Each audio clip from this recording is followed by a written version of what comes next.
Okay guys, I want to welcome you back to another one of my YouTube videos, more to explore with, of course, me, Maynard. And today the trail I picked out was actually one that's pretty close to home. If you can see behind me, those of you that live here know where that's at, and all of that down there. We're actually looking at the open cut. Check that out, guys. That's pretty cool. It's where they light off the fireworks for the 4th of July up there. It's huge. If you really want some history, you got to come up on this trail. Man, they got a lot of these little kiosks here that actually explain what you're looking at. The old open cut and the Homestake Mining Company. This is actually called the Homestake Railroad Grade Trail. It's actually fairly new. For those of you that don't know, I mean, it's out here, I want to say maybe 2-3 years complete in the making, especially with these new ones. I was on this trail before when they first had it, and I rode my bike down it, me and a friend. It leads from here in Lead down to Deadwood, and you actually end up at the trailhead of the Mickelson Trail. So there's this, and it's actually been put on by the Northern Hills Recreation Association. Did a really good job, guys. This trail is actually pretty well defined, and it's fun. It's fun. It's downhill and it's back up. If you want to come back up the hill, it's 3.5 miles one way, so that would be 7 round trip if you want to do it that way. I, on the other hand, am going to be picked up in Deadwood because, well, my fat butt doesn't want to walk back up. Just saying. You have that option. Hold on, guys, I'm going to clean my screen off again. There we go. Where I started off is actually in the dog park of Lead. You cut through the dog park, and then you kind of zigzag your way up the hill, and then it starts off on the trail itself, and then we have all these little interactive ones that shows you that guy right there is actually that guy right there. Yeah, it's pretty cool. And it shows you the pictures behind it, which are really awesome, before they started doing open cut mining, things of that nature, and before a lot of this became more populated, I guess you could say. There were houses everywhere, really. There was a little town that was actually located where the open cut mine is. They relocated a lot of those trailer houses and houses for them before they started construction on the open cut and tearing it down. They used to have, actually, I think, a tunnel that used to lead from Lead to there, and it was pretty cool. And of course, the Homestake mine is closed and is now the Sanford Underground Laboratory, where they're looking into dark matter, neutrinos. They actually have or used to have, I don't know if they still have it, I can't remember, a neutrino day here. And they do some things pretty interesting, where they give you the information of what's going on down there, what kind of tests they're doing, which is pretty cool because they're doing something with Chicago. There's a lab in Chicago where they're supposed to be shooting rays back and forth to each other to see if they can actually pass through the earth, which is pretty cool. I didn't get really a lot of information on it, but I got a decent amount of information on it. As you start walking these trails, this trail actually begins behind some people's houses, so be courteous and stick to the trail. Because as you can see right down there, guys, there's some houses We're actually kind of walking just above there. I guess it would be backyards. If you could see from, you're gonna see actually from the next kiosk they have, shows a pretty good picture of what the Homestake shaft and mine would be. I do believe that's a Ross shaft. I'm not sure exactly. I always get those mixed up. I was never good at explaining which one was a Yates and which one was Ross. So, but they're both iconic. They're the what do you call that? Well, they're not the shaft itself, but they're where the cables are at, located. The tower, technically. You can actually see it behind me right there. It's got cables and stuff that run down, and it is active now. They've been taking stuff back and forth up and down that. I guess it doesn't go as fast, nearly as fast as it did when it was open as an active gold mine. Somebody had told me it actually goes quite a bit slower. And my sister and my brother, they got to actually tour the mine, because back in the day they used to kind of like bring your family to work day. You sign 2 of your family members up and they would take them down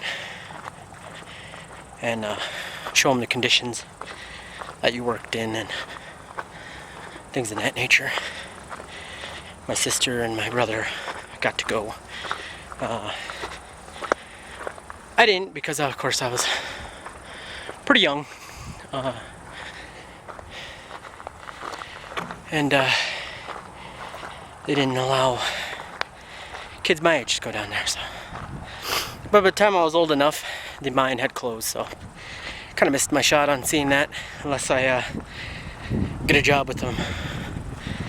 Sanford Underground Laboratory, which they are looking for people sometimes to run stuff for them, and I'm not smart enough to be one of the scientists that goes down. If I was, I probably wouldn't be doing this. No, I'd probably still be doing this. I love being outdoors. I love walking, talking to you guys, showing you a little bit of history. So let me turn this around so you guys can see what I'm gonna see. There you go. That right there was the old mine, and down there where they have an interactive park, it's called Gold Run Park. They show they have old mining equipment, the machinery they use, some of the drills, the drill bits, things of that nature. It's actually a really cool trail to walk. It's got interpretive stuff on there that you can read, and like little kiosks, and that's been there for quite a bit. And down there used to be the holding tanks.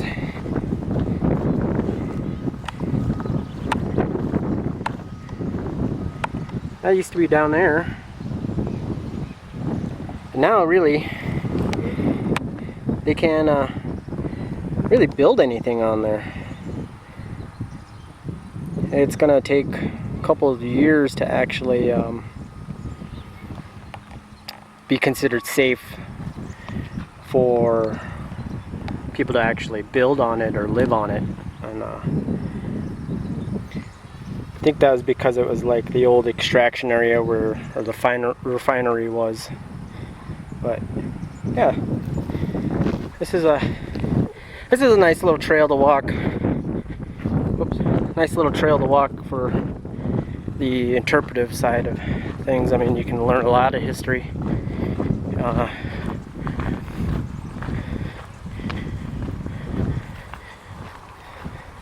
See, this is the trail that actually leads from that other shaft, or the hoist. That's the word I was looking for, is the hoist. And runs this way and back down to a street. So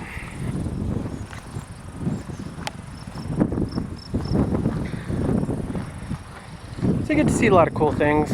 Like over there is like a treatment plant. That right there is the water treatment plant. Is actually right in there. And that's where they're filtering a lot of the water that comes from the mine, because the mine needs to be constantly pumped out, because if not, it fills with water because it's below the water table.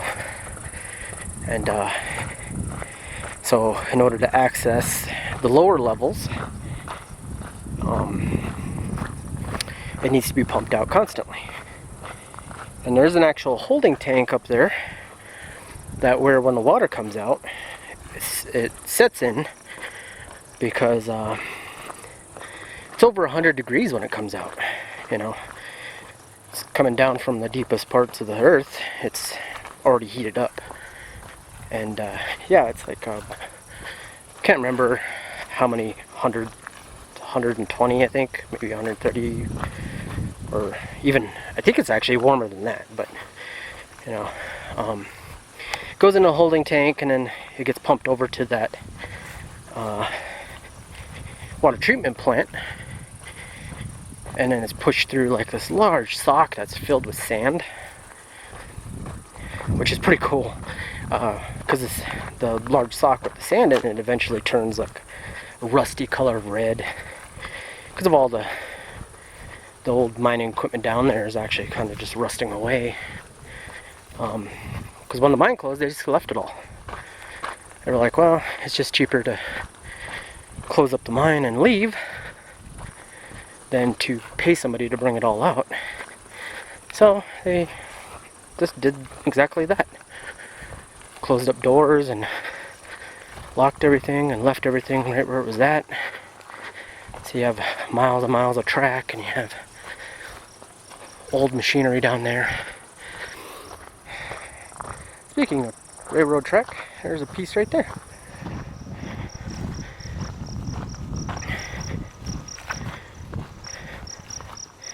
But yeah, and once it's filtered, then it's, you know, processed, and could be potable water, it could be, I mean, it all depends on where it's being sent. Non-potable. There are a couple of fire hydrants and lead that are non-potable water, used for like fire engines and stuff. They fill up their trucks there.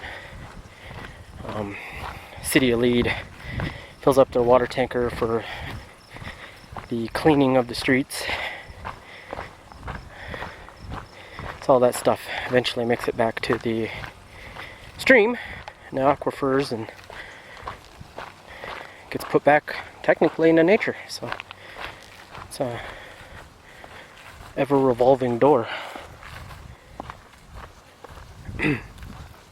But yeah, this trail winds down this and goes down just past those houses down there, the back side of it, and then ends up on the old the other old railroad trail.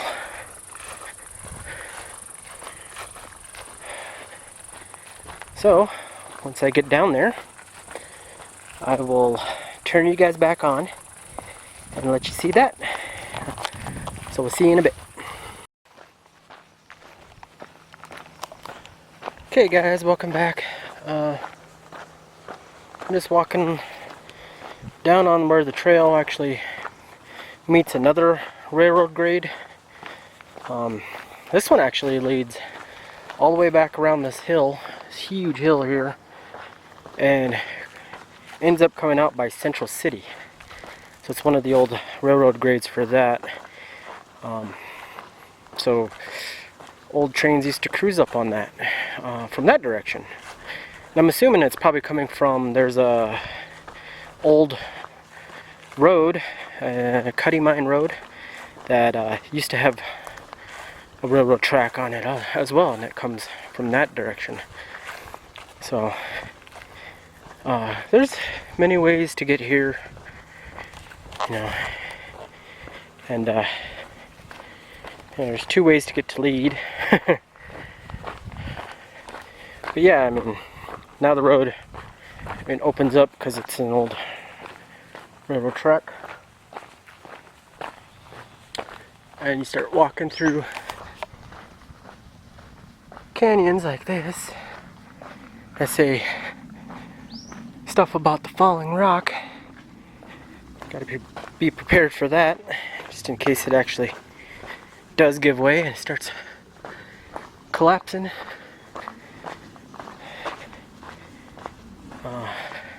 You don't get squished. But it's actually a pretty good trail, well defined. They got markers, little white markers everywhere, and grass is cut in some areas, and then in other areas it's like a bobcat width where the trail was cut into the hillside. And of course you get into this area, which used to be an old railroad track. It's kind of made its own little path. So still not out of Lead though. There's the head frame. There's some houses over there. There's the old treatment plant.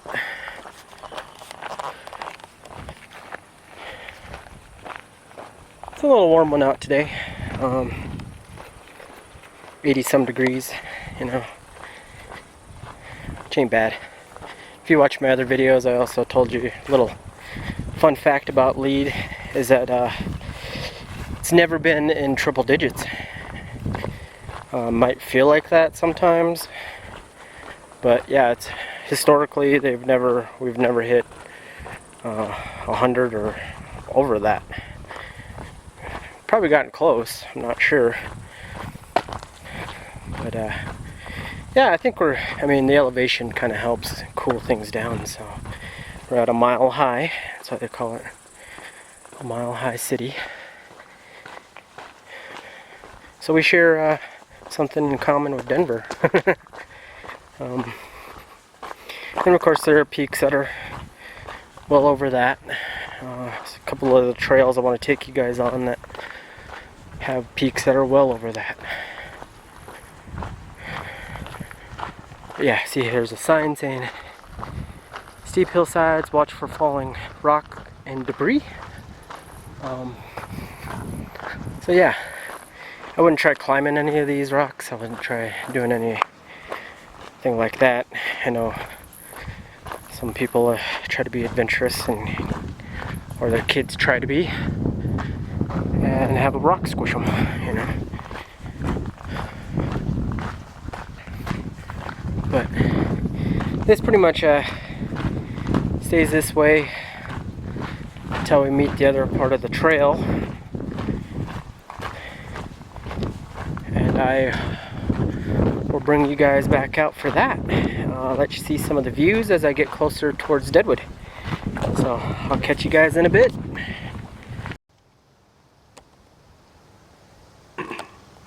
Alright guys, I'm back. This is where the trail actually goes off and heads more towards Deadwood. If you keep on this side of this trail, where this pretty much no trespassing is, that leads down to Central City, which you're not supposed to go. But here's another little kiosk here, which is actually pretty cool. Tells you that the Homestake Railroad grade runs along the historic Fremont, Elkhorn, and Missouri Valley Railroad. curves winding from Blacktail Gulch, Grayville, all the way to the Nevada Gulch beyond Lead. Oh, that's cool. Did not know that. See, I mean, you come up here and you can learn some stuff by walking these trails. You get to be out, get a little exercise in, and learn some cool facts. Oh, there's a deer right there. And you get to see nature running away from you. You'd rather see it running away from you than running towards you. Trust me. But, you know, I did this trail yesterday evening with my sister and her friend after I got off work, which was a pretty long day at work. And I just wanted to actually save the videoing for today. That way I wasn't so tired, and I don't know, I didn't really want to do anything after work. It was a pretty long day. Like I said, today's my day off. And if you guys don't know, because I've already explained it in some of my other videos, I do have a job now. I'm working in the hospitality industry and at a hotel. I'm one of the first people you get to see, and a smiling face when you come to check in. But yeah, I got a job in Deadwood, doing a lot of computer training, learning the ropes before they're gonna let me loose on some unsuspecting victims. So hopefully I don't screw up too bad and cancel everybody's reservations. But yeah, I mean, this is why I do these videos, is to kind of get you guys out. I truly want you to enjoy nature as I enjoy it. Learn a little history about some of these trails, which I'm going to be redoing some of the other videos and adding some more history into it that you guys could probably benefit from, which I hope you guys would like.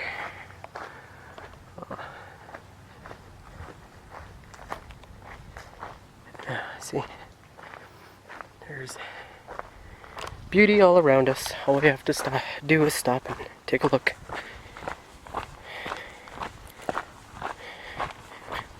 But yeah, this runs on a hillside behind some businesses and behind some houses. It's actually kind of like in the middle between the two major roads. 14A 385, 85, that wraps around, does this big loop from Deadwood to Lead. But yeah, it's this one's kind of right in the middle. Phew, I think something is dead. It smells like something kind of stinky. Not exactly sure what it is. I really hope it's not a mountain lion kill, because that would suck.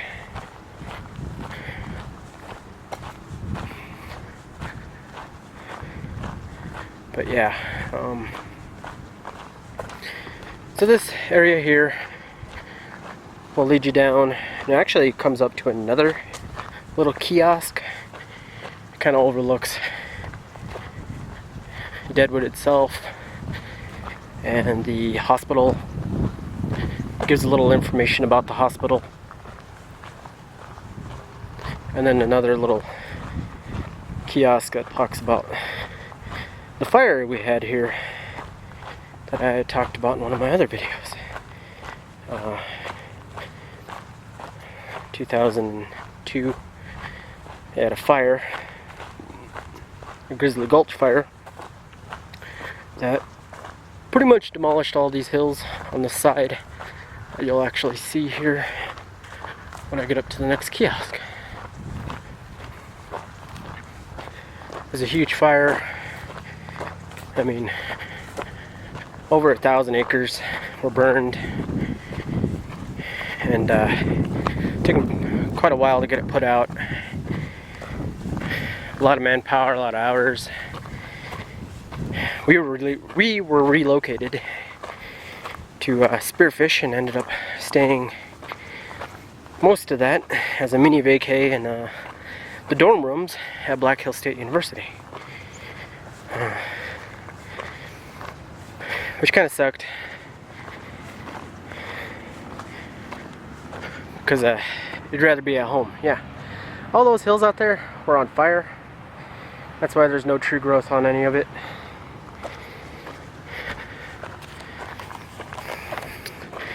And it was a pretty bad deal. But here is the next kiosk you come up on. This one says, "The Little Town of Cleveland."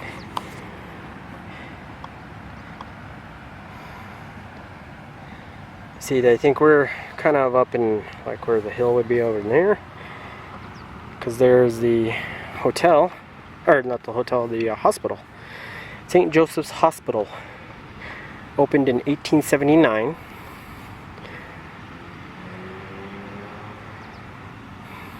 Which is the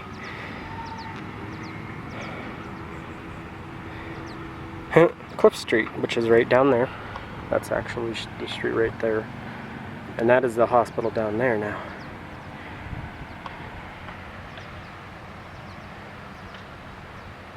Yeah, the road winds. If you've been through Leader, Deadwood, you know that the road kind of follows, naturally follows what used to be the creek.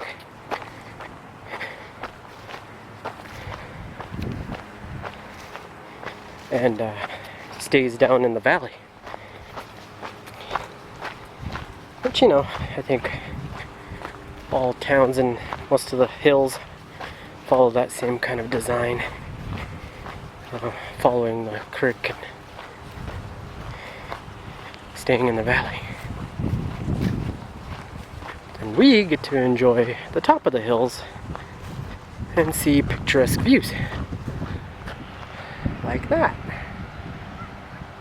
Yeah, all that was on fire at one point in time though. I mean, what you see where the big patches are, yeah, that was all touched by fire.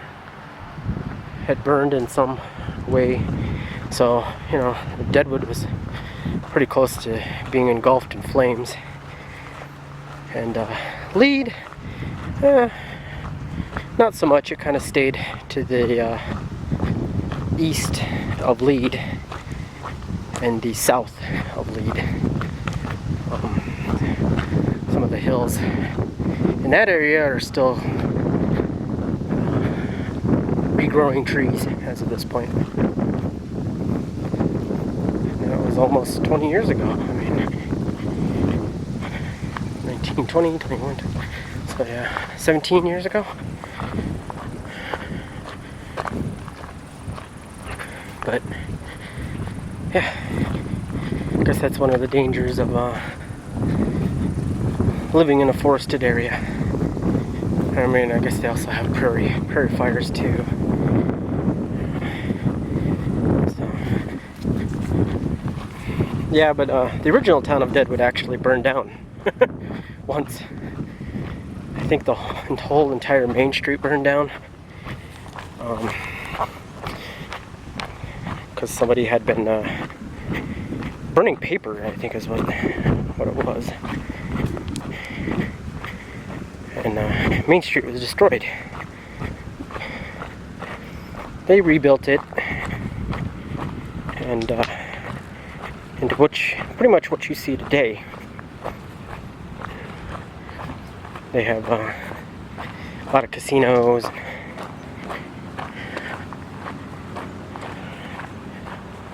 History, you know, it's where Wild Bill Hickok was shot, Calamity Jane, was around here. Potato Creek Johnny, Seth Bullock. You know, if you ever watched the TV show or the HBO series Deadwood, you pretty much know all about that. So. But yeah, down there is Deadwood. Down through that mess of trees is Main Street.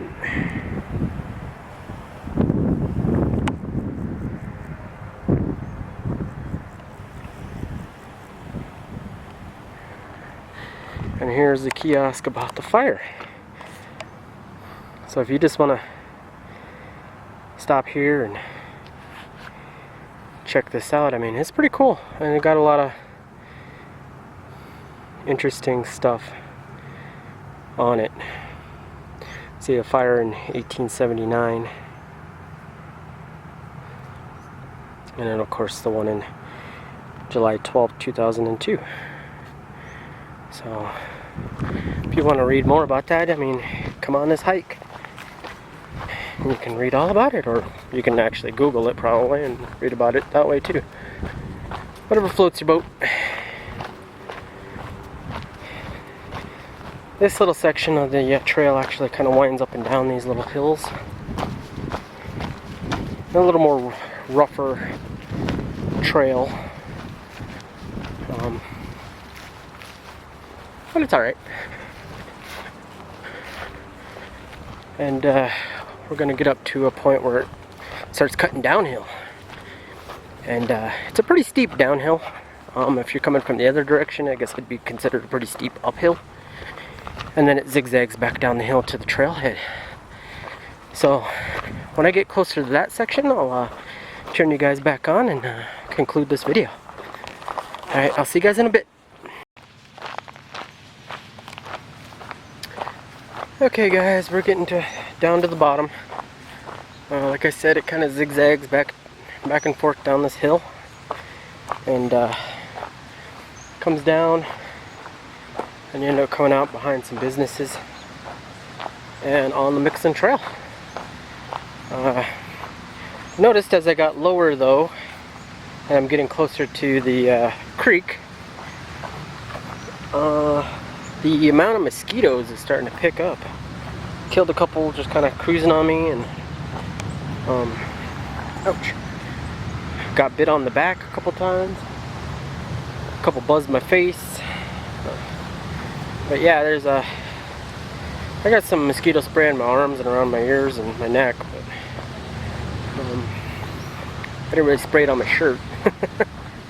So, but yeah, so I mean, you just want to have some mosquito spray. Even with some cloud cover, you still want to put some sunscreen on, SPF, protect yourself. Wear a hat. I like to wear pants on these trails because you never really know what you're actually going to get walking through these trails. You might end up coming across some poison ivy or poison oak. I really don't want to get that on my legs. Let alone I got it on my body a couple of years back. So Bobcat went through here earlier. I could see kind of redoing the trail.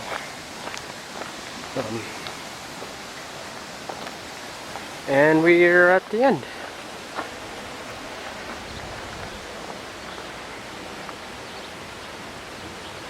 So if you want to read some more history about this place